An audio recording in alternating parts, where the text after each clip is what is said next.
Hello, and welcome to Nomadic Diaries, the Reentry Series. I'm Doreen Cumberford, the host. And I'm Linda Mueller, the co-host. Hello, everybody, and welcome. This is the final episode in the Nomadic Diaries Reentry Series. My name is Doreen Cumberford, and I'd like to introduce you to Linda, my co-host. Hi, I'm Linda Mueller. So happy to be here. I can't believe it's been quite a month. It has been a month, hasn't it? Can't believe it. So we have successfully created and promoted and produced 30 podcasts on the subject of repatriation. We have, and we've covered 4 different themes, one each week. We started with vision, and then we moved into logistics and planning, and we covered farewells. And this past week, we've been doing landings, which is the period of time once you're actually back in your passport country. We've had, how many did we count? 14 guests? We had 14 guests who've all come on and told their stories of their experience of repatriating. And what else did we have? We had several readings and a few episodes of inspiration. I found inspiration in them, at least. I'm hoping others did as well. Yeah, we hope so too.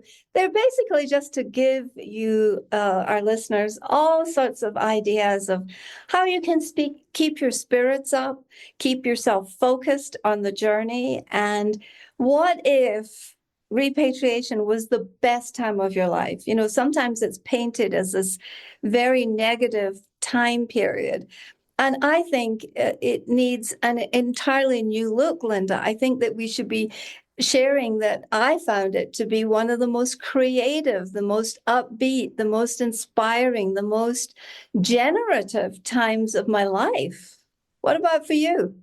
I agree. I've repatriated 6 times, as I've mentioned many times over this month, and I've learned so much from each one, and they've gotten easier in certain ways because now I've learned to live an international life, regardless of whether I'm living at home or abroad, and it makes me flow through these ins and outs and ups and downs of global mobility. Exactly, because this is not an easy journey. We're not saying for a minute that you haven't taken on something that is incredibly challenging. It is also incredibly satisfying when you meet the journey with the energy and the focus that we are suggesting and that all of our guests have brought to this.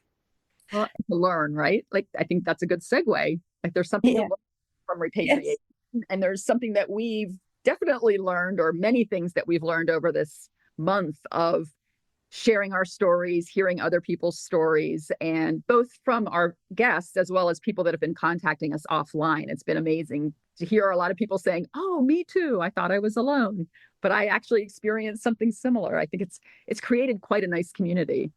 Yes, it has. It's been lovely.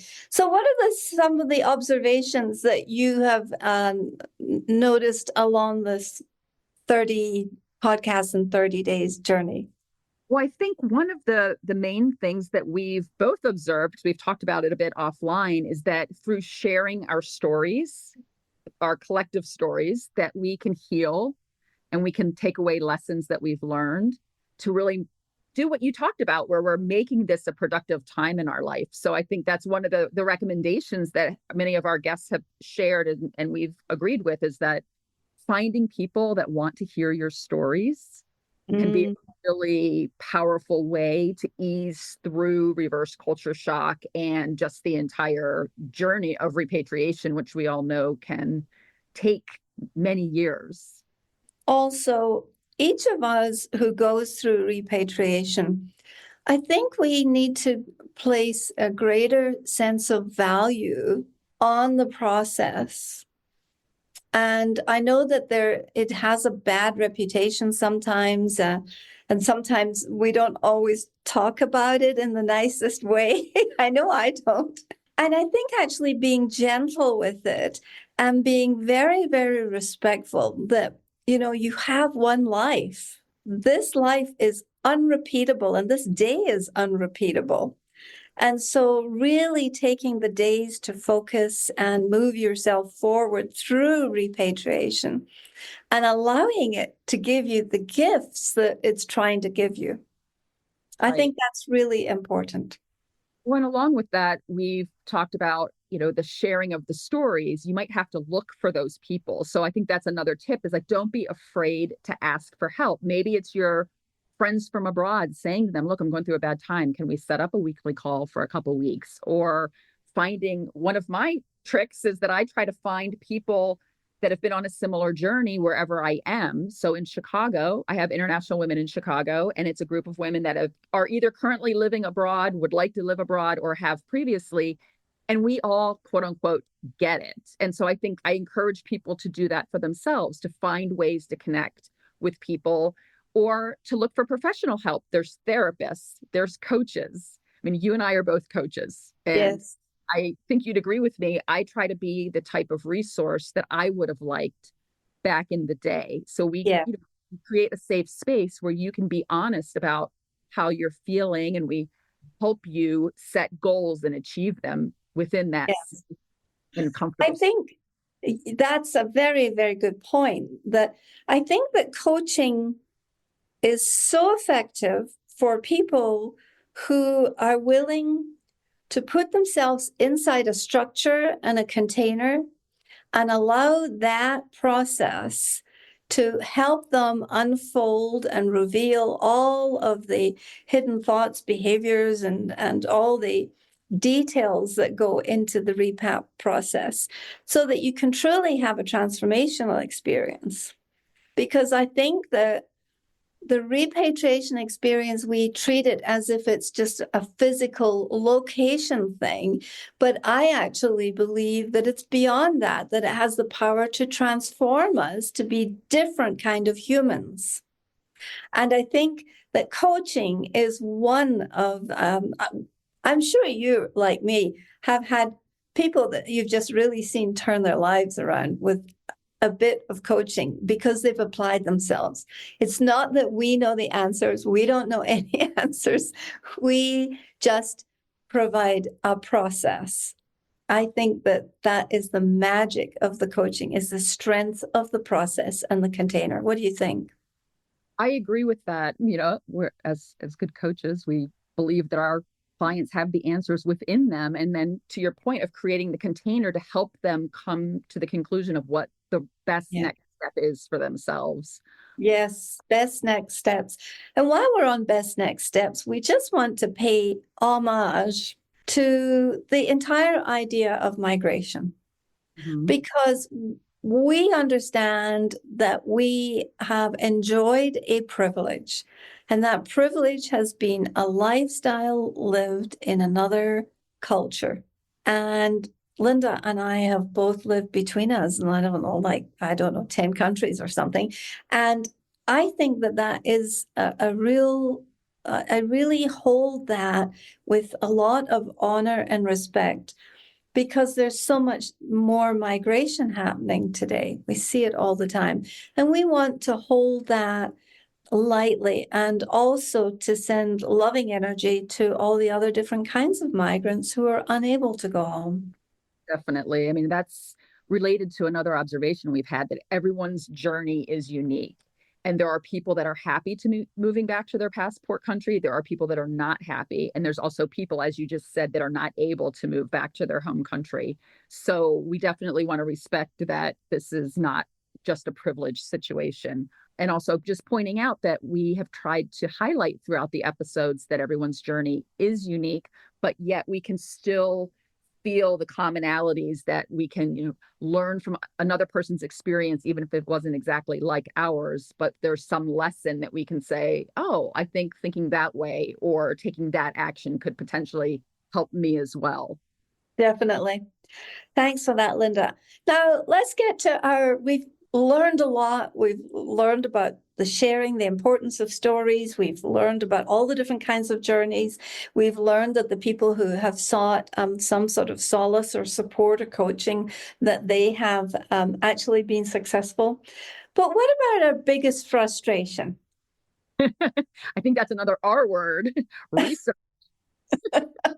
It is another R word. So it's kind of a dirty R word. We have done our homework and there is some research, but there's not a lot of very fresh updated resources that are in the research area that are easy to access. Let's put it like that. Well, and this is a good opportunity to plug our resource guide. We have created a episode and resource guide, so you can download that and you'll have direct links to each episode, as well as all of the resources that are mentioned in the various episodes, as well as the research that we have been able to come up with, and also the research that our guests have mentioned along the way. You'll be able to access that. So you can look in the show notes and find the link to download that if you're interested. Is there anything that you want to add from your survey? I think you told me at one point that you talked to over 200 people who had repatriated. This is correct. We, in a survey that will be actually more completely publicized in the book that I'm bringing out next year, Unsettled. It's the Expat's Guide to Moving Home from Abroad. We asked groups of expats, including missionaries, corporate people, educators, students, military, and accompanying spouses. And we gave them about 10 questions. The most telling question, we thought, was the one that said, did you treat your return as an adventure? 23% of them answered that they remembered to do that part of the time, and that when they did, they had a better repatriation experience. That makes a lot of sense to me. Yep. Another part was that over half of the people that we surveyed reported that they coped with the transition by talking with friends and family. 29% of them joined some sort of online support group or coaching. And I think there's 29% looked for support, and 7% of them hired independent repatriation coaches or life coaches. So I thought that was interesting. Only 7% of them received any support from their employers, either before or after the assignment. And 37% of them sought out support for themselves, mostly from other expats and service providers. So there you go. There you have it. That's just really the synopsis and the picture of repatriation. There's definitely room for more research to take place in the future. So, Doreen, is there anything that you've taken out of this whole month? Well, we've been working on this for more than a month, but is there anything you've taken out of this whole process yourself that you'd like to share? I have loved having a partner in this process, because I think that most of us try to tough out these situations on our own. And I think that just having you as a partner, Linda, has been really helpful in me processing a deeper level of experience of repatriation. Thank you. That's a good segue into one of my learnings too, because I've always been curious about what it's like to be a host on a podcast. And so I appreciate that you've given me that opportunity. And I now have so much more respect for all of those podcast hosts out there, because I know how much goes into it, and really trying to connect with the guests and give them a platform to share their stories in a way that they feel comfortable and can be authentic. So I think we've made a good team. So thank you for that. Yes, it's been really great. I've also learned the value of the basics. And in the book that's coming out next year, it talks about the basics. It's important to grieve. It's important to feel every single feeling. It's important to spend time with it and let it go. It's just important to do repatriation well, because it can be the most wonderful generative experience. And that's what I would hope for every listener here, that this would be a generative experience that you can take and apply something that you've learned or heard.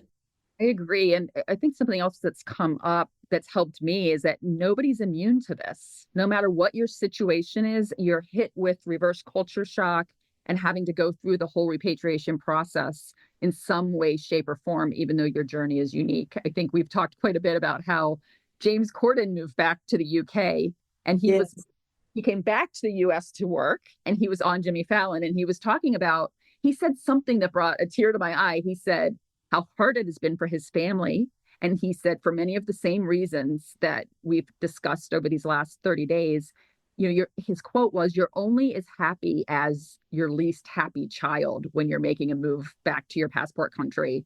Those are my words, not his, but I'm going to put a link in the resource guide so people can listen to the episode if they want. I mean, he was really emotional during this. So I think the grief is real. That was actually one of our most popular episodes this month.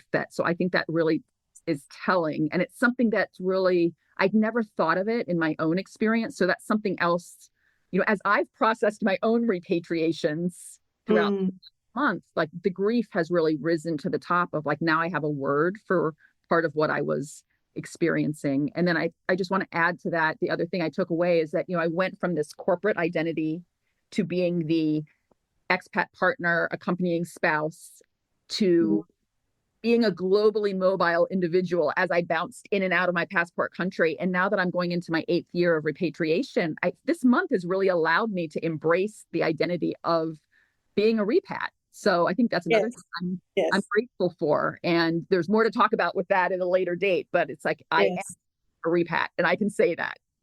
Yes. Say it proudly, own it. Yes, and I was thinking about James Corden. I won't forget his comment about he has one child, his little girl, I think, who wakes up every day, months later, asking when they were going to go home.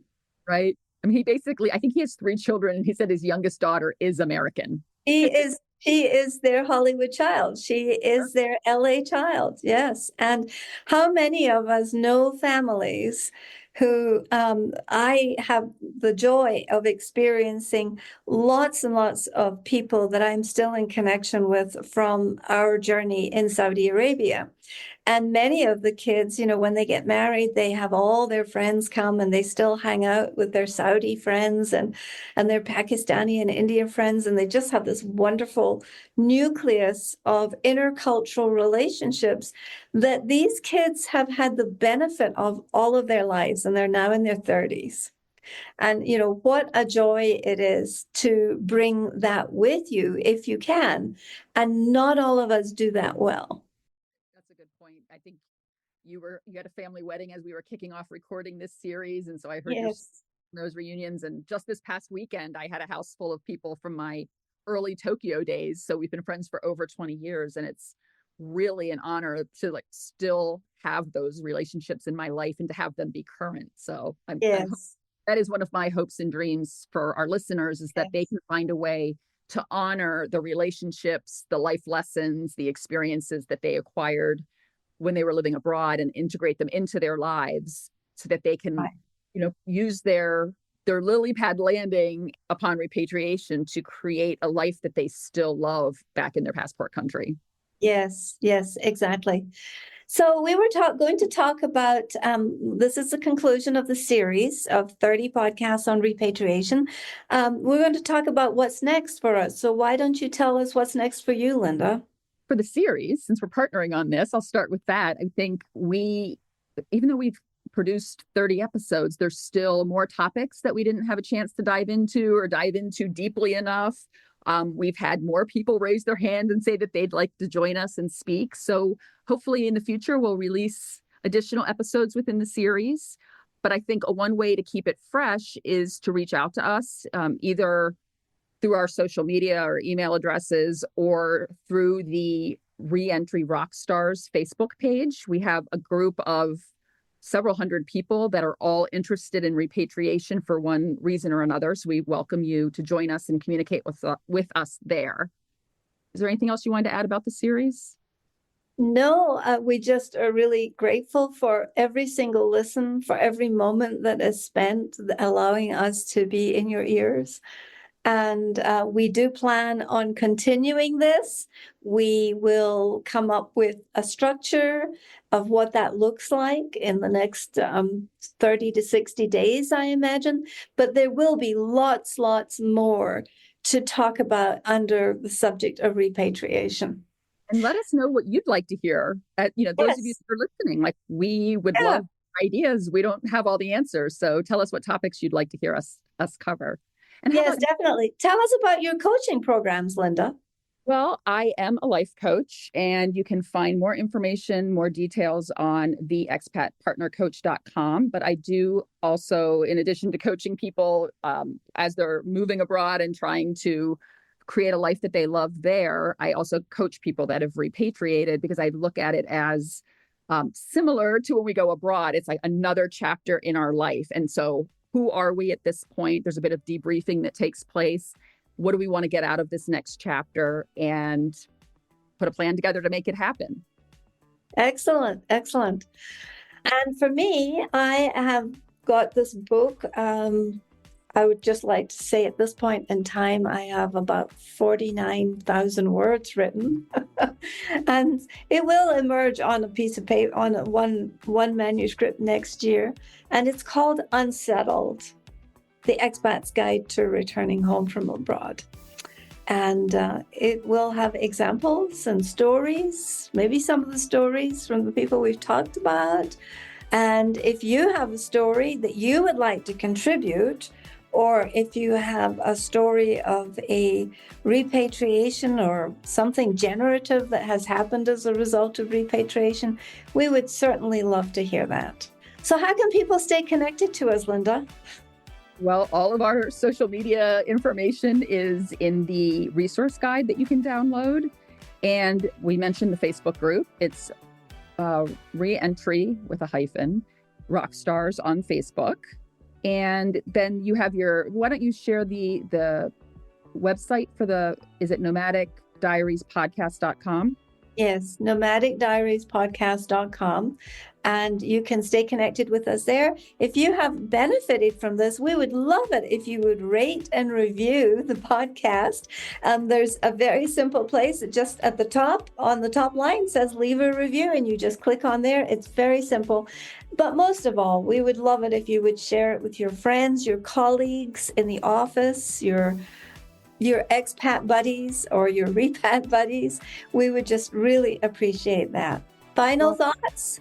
Just thank you to everyone. It's been such a pleasure to read your comments on our social media posts about the episodes, and I've appreciated the direct messages I've gotten, and the support has really been heartwarming. So thank you. And once again, Doreen, thank you for inviting me to join you on this journey.